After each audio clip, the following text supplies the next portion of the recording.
right, let's dive into some of the most raw and honest poetry you'll ever find. Seriously. This isn't just about ancient history, it's about that all-too-human feeling of hitting rock bottom and then somehow finding a way back up. We're going to explore the incredible wisdom hiding in Psalms 35 through 41. I mean, really think about that feeling for a second. You're completely boxed in, the walls are closing in on you, no one's picking up the phone, and you are utterly alone. That sense of total isolation, well, that's exactly where our story kicks off. And it's a feeling we've all had a taste of, right? Which is what makes these ancient words feel so real today. This is the question that just hangs in the air when we feel like no one's listening. It's a cry from King David, a guy who, on the surface, had it all. But here he is, surrounded by enemies, feeling completely powerless. He's just looking up, asking that question we all ask in our darkest hours. Hello? Is anyone even there? But you know, this isn't some quiet, passive plea. David isn't just whispering into the wind here. Nope. He's demanding a response. He's calling for a cosmic smackdown, for divine intervention to deal with the crazy injustice he's facing. And just look at how specific he gets. He's not asking for, a shoulder to cry on. He's asking for a champion, a divine warrior to step in and fight his battles for him. And this is so important. He's not out for personal revenge. He's pleading for cosmic justice.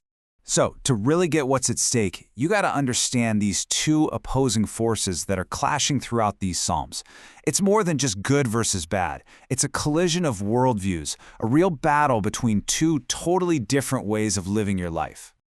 On one side, you've got the people who are so full of themselves, so arrogant, they literally can't see their own faults. Their entire world is built on a foundation of sand, and you just know it's all going to crumble.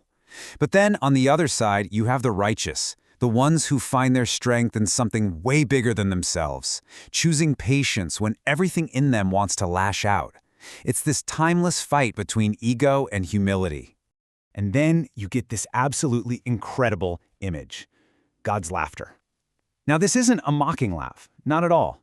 Think of it like the quiet, confident laugh of a chess grandmaster who sees the checkmate 10 moves down the road. It's this amazing symbol of the absolute, inevitable triumph of justice over chaos. But hold on. Before we get to that victory, we have to walk through the fire. And this is where the story gets intensely personal. We're about to dive right into the heart of David's suffering, and believe me, it's a place we can all recognize. So it starts physically. In his body, he feels this sickness that's way more than just a bug. It's a deep, soul-level pain that he's convinced is a direct result of God's anger. He doesn't just feel sick, he feels spiritually poisoned.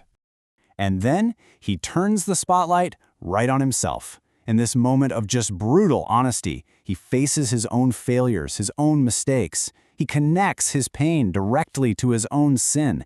And this isn't self-pity. This is a profound, painful act of self-awareness. And then the walls really start to close in. His friends, gone. They abandon him. He becomes an outcast. He even talks about the ultimate betrayal. A close friend, someone he broke bread with, turns against him. I mean, that's a dagger to the heart, a pain that cuts way deeper than any physical wound ever could. But maybe the deepest cut, the absolute worst of it, is this feeling of being completely alone in the universe.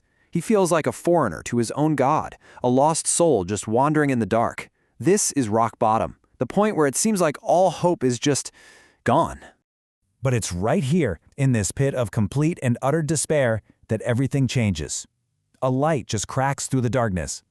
David has this huge revelation, this profound insight that's not just going to save him, but it's going to offer a timeless lesson for every single one of us. He realizes that going through the motions, all the religious rituals, all the sacrifices, it's all meaningless without a genuine heart behind it. For his time, this was a totally revolutionary idea. It's not about what you do, it's about who you are. It's about humility, obedience, and truly wanting to live a good life. That, he figures out, is the real path to connecting with God. And with this incredible new understanding, all the puzzle pieces of his suffering, they just start clicking into place. He begins to see that his pain wasn't just some random punishment, it was a classroom. It was the very thing that forced him to learn this profound truth.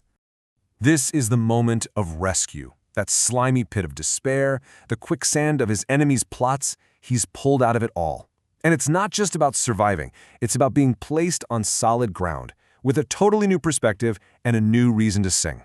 And here is the real game-changing takeaway. A blessed life isn't a life with no problems. Far from it. A blessed life is one where our problems become our greatest teachers. Our struggles aren't a sign that we've been abandoned. They are the very tools that shape us, that make us stronger, and that, in the end, lead us to a victory we never could have imagined. So the question David's whole journey leaves us with is this: are we running away from our challenges, or are we leaning into them, knowing they might be the very things that make us who we're meant to be? What if the greatest treasures of our lives are buried in the exact places we're most terrified to dig?